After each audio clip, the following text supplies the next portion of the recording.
안녕하세요 여러분. 오랜만에 피쇼TV로 인사드리는 쇼둥이 이은지입니다. 와! 네, 여러분 벌써 2023년의 봄을 알리는 3월이 다가왔습니다. 그래서 오늘은 저희가 봄처럼 푸릇푸릇한 분들을 모시고 촬영을 진행하고자 하는데요. 바로 무려 대한민국 최초 전국 대학생 마이스 연합동아리 쏨 여러분을 소개합니다. 네, 안녕하세요. 저희는 전국 대학생 연합 마이스 동아리 쏨입니다. 저는 대외 협력팀장 강다빈입니다. 네, 안녕하세요. 저는 21기 쏨으로 들어온 인재관리팀 윤은빈입니다. 네, 안녕하세요. 저는 21기 기획팀 정지원입니다. 안녕하세요. 저는 21기 인재관리팀 송민지입니다. 안녕하세요. 저는 기획팀 이우희입니다. 오늘 쏨 여러분을 이 자리에 이렇게 모신 이유는 쏨과 인터컴이 함께하는 특별한 멘토링 시간을 가져보려고 하는데요. 선배가 후배에게 그리고 후배가 선배에게 서로 이제 밀고 당겨주는 그런 좋은 시간이 될 것 같습니다. 여기 계신 여러분이 이제 우리 마이스 업계의 새싹, 마이스 업계의 꿈나무라면은 여기 계신 잘 얘기해라. 우리 마이스 업계의 고목나무 전 세계를 이제 무대로 활동하시는 프로페셔널한 진정한 PCO 여러분들을 한번 다 소개해 보겠습니다. 안녕하세요. 저는 인터컴 과장으로 열심히 근무하고 있는 박지은이라고 합니다. 네, 안녕하세요. 저는 이상혁 대리라고 합니다. 안녕하세요. 저는 윤설 대리입니다. 저는 특별히 쏨에서 9기와 10기 활동을 한 쏨의 선배이기도 합니다.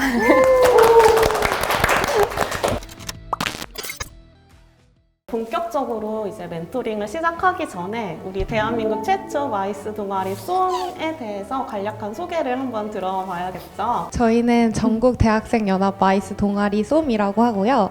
마이스에 대한 꿈을 가진 대학생들이 모여서 동아리 활동을 하고 있습니다. 저희 동아리는 기획팀, 대외협력팀, 인재관리팀, 소셜마케팅팀 이렇게 4개로 나뉘어져서 같이 팀이 협력을 해서 일을 하고 있고요. 저희는 이제 21기 본격적으로 활동을 시작했습니다. 21기 메인 활동으로는 자체 공모전 기획, 자체 행사 기획, 그리고 마이스 관련 스터디, 유니크 메뉴 탐방, 그리고 동문회 등이 있습니다. 오늘 출연하신 설 대리님도 이제 쏨에서 활동을 하셨다고 했잖아요. 아까 10기? 9기, 9기랑 10기? 10기 2번 했습니다.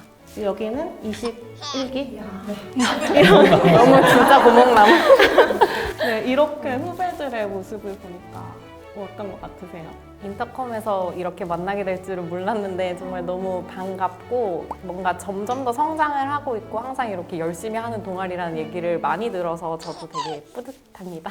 그럼 첫 번째 질문을 한번 읽어드릴게요. 쏨 여러분이 저희 선배들한테 하는 질문입니다. 솔직히 말하면 워라밸이나 연봉 등의 문제로 PCO에 대한 인식이 좋지 않은데 그럼에도 불구하고 이 직업을 선택하신 이유가 있을까요? 그리고 추가로 마이스 업계의 매력 포인트가 뭔지 궁금합니다. 제가 왜 이 일을 계속 하고 있을까 생각을 해봤는데 그냥 재밌어서예요. 재밌어요. 이렇게 이것도 못한다고 했고 이것도 어렵다고 했는데 다 실현이 되고 있을 때가 많거든요. 그래서 그걸 보면 진짜 재밌다, 이게 되네? 이런 생각을 많이 하게 돼서 저는 재밌다는 게 이 업계의 가장 큰 매력이 아닐까 싶어요. 그 고비가 행사 하나를 준비하면 10번도 더 오거든요. 근데 그걸 넘을 때마다 좀 짜릿해요. 이게 약간 카타르시스가 느껴지는 게 그거에 사실 중독돼가지고 이 업계를 못 떠나고 있는 거예요. 근데 약간 변태들한테 좀 잘 맞는 것 같아요. 저도 약간 그러거든요. 변태? 근데 이게 무조건 우리 업계로 와라 이거는 아니고 본인이 판단을 해서 저희 같은 성향을 가진 사람이라면 충분히 재밌을 거고요. 운영 요원들 이런 거 많이 경험을 해보고 저희 같은 성향이라면 도전을 해보시는 걸 추천합니다. 근데 이것도 굉장히 궁금할 거란 말이죠. 워라밸과 연봉이 되게 중요한 이슈 중에 하나잖아요. 연봉 대비 워라밸이 좋지 않다 이런 말도 굉장히 많은데 이거에 대해서는 어떻게 생각하세요? 와, 너무 어려운 저는 워라밸이랑 연봉에 대한 기준을 생각을 할 때 어디랑 비교를 하냐가 좀 큰 것 같아요. 어디에 기준을 했을 때 연봉이 낮은 건지 삼성 SDI 개발자랑 비교하면 당연히 낮거든요. 어디에 비교해도 낮아요. 업계에서 1년차, 2년차 정도까지는 이 업무를 많이 알아가야 되고 일을 배우는데 되게 시간을 많이 쏟아요. 그 시기가 지나면 내가 이제 일을 매니징할 수 있게 되고 내가 얼마나 가치를 키웠냐에 따라서 연봉도 상향하게 올라가거든요. 저는 지금 7년 차인데 벌써 7년 됐어요? 그러니까요. 어제 쓰고 한참 됐을 걸 싸우지 마세요. 근데 아직까지 배우고 있기는 한데 그래도 이제 내가 업무를 매니저할 수 있는 실력이 예전보다 많이 생기니까 취미 진짜 많거든요. 취미 부자예요. 그래서 웬만한 취미 다 할 수 있고 연봉도 주변에서 뭐 이야기할 때보다 그렇게 낮은 편이 아니고 제 주변이 다 낮은 건 아닌데 그렇습니다. 그래서 네, 일단 한번 경험해 보시는 것도 좀 좋다고 생각을 해요. 이번에 두 번째 질문은 선배가 후배한테 궁금한 점이에요. 수많은 SNS 종류 중에 요즘 Z세대는 어떤 플랫폼을 주로 사용하는지? 아무래도 인스타그램이나 뭐 틱톡 그리고 트위터 이런 것들을 주로 사용하는 것 같습니다. 요즘 숏폼 콘텐츠가 또 되게 유행하고 있잖아요. 그래서 인스타그램이나 유튜브 그리고 틱톡에서 그런 숏폼 콘텐츠를 활용하고 있기 때문에 저희 Z세대 그리고 아마 알파 세대 분들까지도 많이 사용하고 있는 걸로 알고 있습니다. 그리고 그 외에 제페토나 아니면 본디처럼 제페토 이렇게 알아요. 그런 가상 현실을 좀 반영한 그런 트렌드를 반영한 그런 플랫폼도 나오고 있는데 제 개인적인 견해로는 그런 것들은 아무래도 저희 세대가 주로 사용하는 플랫폼이라고 보기는 어렵지 않을까라는 생각이 조금 듭니다. 이제 아무래도 인스타그램이나 아니면은 그런 좀 주류 플랫폼들이 자리를 잘 잡고 있기 때문에 또 그런 것들도 계속해서 빠르게 변화하고 있잖아요. 그래서 저는 제 개인적인 견해로는 한동안은 이제 인스타그램이나 아니면 트위터, 틱톡이 주 플랫폼이 되지 않을까 싶습니다. 저 궁금한 거 하나 있어요. 실제로 개인 SNS 하실 때 안 하시는 분들은 대답을 못 하시겠지만 여러 개가 있잖아요. 스토리 있고 피드 있고 쇼츠 있고 실제로 가장 많이 쓰는 게 어떤 거예요? 저희 아까 얘기해 주신 것처럼 일상 공유가 SNS의 가장 큰 사용 목적이다 보니까 스토리를 가장 많이 올리는 것 같아요. 요즘은 대외 활동을 한다거나 뭔가 자랑하고 싶은 게 있으면 다 스토리를 올리는 게 편하기도 해서 스토리를 가장 많이 쓰지 않을까. 저도 항상 피드는 좀 스토리를 많이 좀 하는데 실제는 어떤가 궁금해서 여쭤봤어요.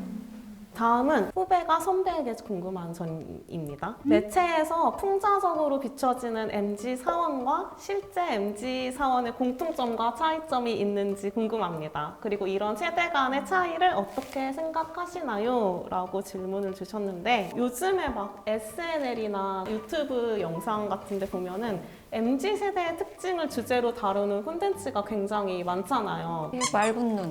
맑은 눈의 광인, 광인. 이어폰. 네. 그런 좀 MZ 세대를 다룬 그런 콘텐츠를 보면은 개인적이고 좀 이기적이고 무책임한 걸로 좀 많이 풍자를 하더라고요. 실제로 MZ 세대를 이제 신입사원 후배로 맞이하셨을 때 어떠셨어요? 너무 비약이 심하다고 사실 생각했어요. 왜냐면 제 주변에 저희 들어오시는 분들은 전 단 한 번도 그런 분을 본 적이 없거든요. 입니까? 여기 같긴 해요. 아니 안 껴요. 나 끼고 하는데? 대리님 양쪽 다 끼세요. 좀 닦여요. 노이즈 캔슬링까지예요. 여기 있었네. 제 기준에서는 이어폰 끼는 거 오케이. 근데 언제든 이렇게 부를 수가 있잖아요. 그러니까 그거를 옆에 이렇게 부르진 않아요. 그건 아예 못했지. 근데 상혁 뭐 이렇게 했을 때 어느 정도 들을 수 있는 정도의 소리와 이 정도는 하고 있어야 되지 않냐. 근데 이런 게 비단 MZ 세대와 그 기성세대의 갈등이 아니라 그 이전 세대들도 다 똑같이 겪었던 갈등이 아닐까 싶어요. 사실은 젊은 꼰대, MZ 세대가 이렇다 이런 거를 강조하다 보니까 오히려 그거에 더 매도돼가지고 저희가 좀 더 눈치를 보는 게 아닌가 그런 생각이 드는데 다음은 앞으로 회사 생활을 하게 될 취준생 분들이나 신입사원분들이 궁금해할 질문 같은데요. 신입사원이 다 못해도 이건 해야 된다. 이거는 할 줄 알아야 된다. 충격적인데? 그래도 이건 알아야 된다 하는 자질이 있을까요? 저랑 제 또래나 제 선후배님들 기준으로서는 신입사원분들이 뭘 잘할 거라고 기대를 하지 않아요. 물론 엄청난 스펙의 에이스들을 뽑기는 하지만 그들이 이게 회사 문화에 대한 적응도 필요하고 회사 일이 어떻게 처리가 되는지를 알아야 되기 때문에 엄청난 기대를 하고 있지 않아요. 그들이 얼만큼 성장하는 거에 따라서 연봉이 올라가는 거고 직급이 올라가는 거였어요. 다만 이제 어떤 거를 해서 실수를 할 수 있어요.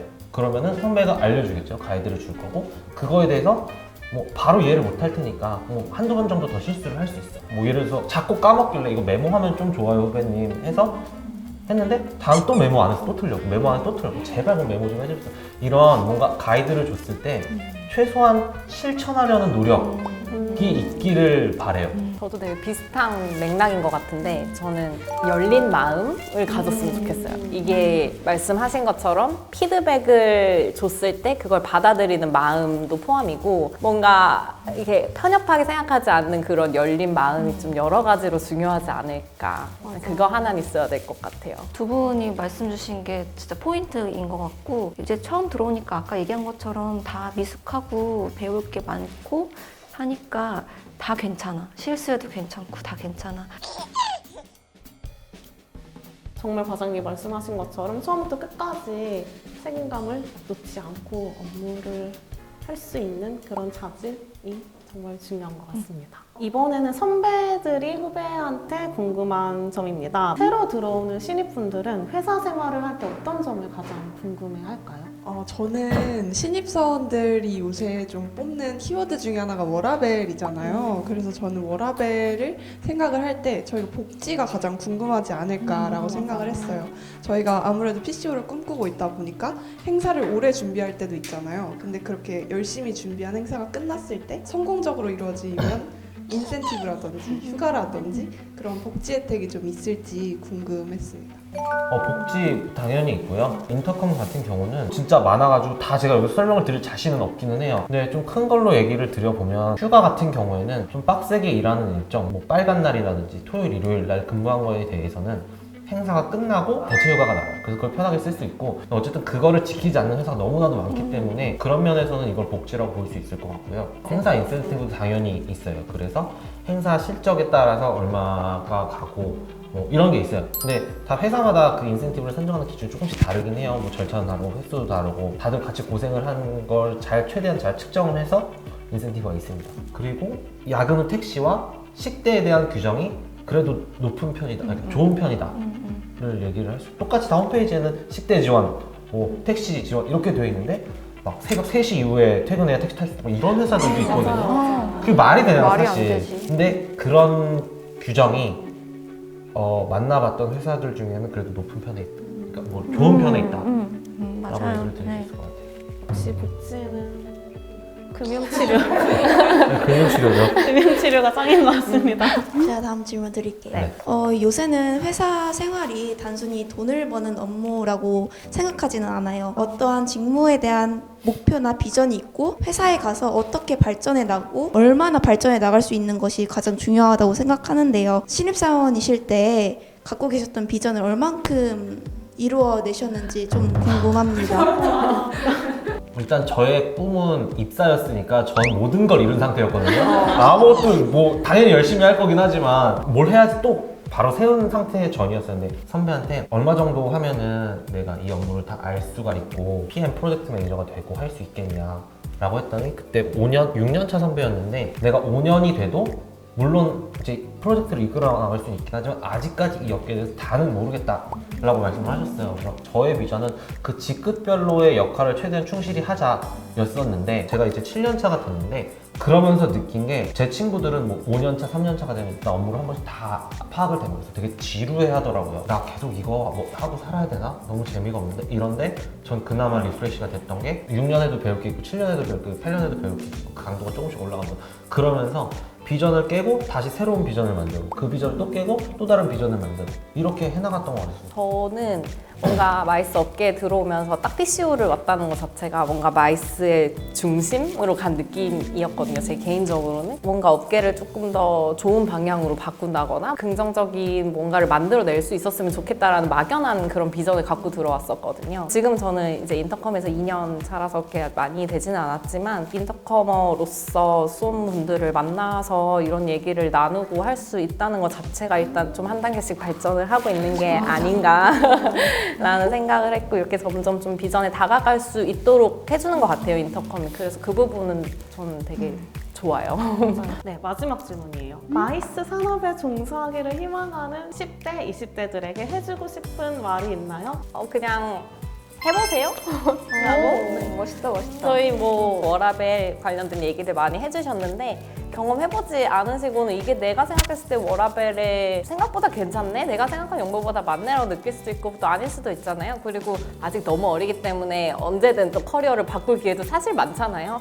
그러니까 너무 궁금하고 한번 해보고 싶으면 그냥 한번 해봐라. 그게 PCO든 뭐든 간에 해봤으면 좋겠다는 생각이에요. 저도 제일 처음 했던 거는 PCO가 아니라 아예 다른 업계였거든요. 그러다가 정말 쏨의 기억을 가지고 이렇게 PCO를 한번 해봐야겠다 해서 흘러 들어오게 됐기 때문에 그냥 일단 하고 싶은 게 있으면 한번 해보시라는 말씀 드리고 싶습니다.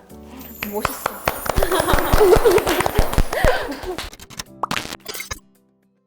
이렇게 인터컴과 쏨이 함께하는 멘토링 시간을 가져봤는데요. 쏨 여러분 저도 정말 많이 들었어서 정말 만나고 싶었고 이런 쏨의 열정으로 저도 되게 많이 좋은 에너지를 받아가는 것 같은데 또 저희 인터컴과 함께 멘토링 토크 참여한 소감 한마디씩만 해주세요. 저도 사실 인터뷰 전에 정말 떨렸는데 너무 잘 도와주셔서 너무 감사하고 그리고 마이스 업계 선배님들뿐만 아니라 뭔가 인생의 멘토님 같은 느낌이 들어서 너무 좋았습니다. 사실 저는 아까 말씀드렸다시피 피쇼TV를 많이 본 입장에서 사실 연예인을 보는 것 같았어요. 나 네. 사인해드릴게요. 정말요? 미쳤구나. 그래서 오늘 굉장히 좋은 시간이었고 나중에 훗날 제가 인터커머로 입사를 해서 쇼둥이로 네, 이 자리에 다시 서는 날이 있었으면 좋겠습니다. 웰컴, 네, 감사합니다. 저희도 이제 각자 자리에서 마이스 업계에서 또 PCO로서 열심히 일하면서 여러분을 기다리고 있겠습니다. 네, 오늘 영상 유익하셨다면 좋아요와 구독 잊지 마시고요. 홈튜브도. 네, 쏨튜브도 있어요, 여러분. 좋아요. 눌러주세요. 네, 그럼 이제 쏨 화이팅 외치면서 다음 영상에서 다시 인사드리겠습니다. 쏨 화이팅! 안녕. 안녕.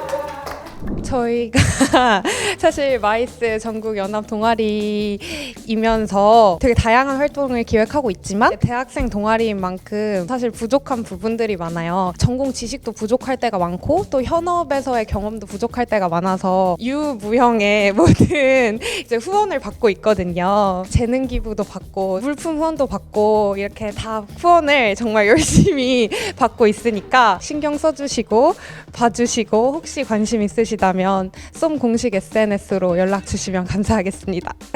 감사합니다.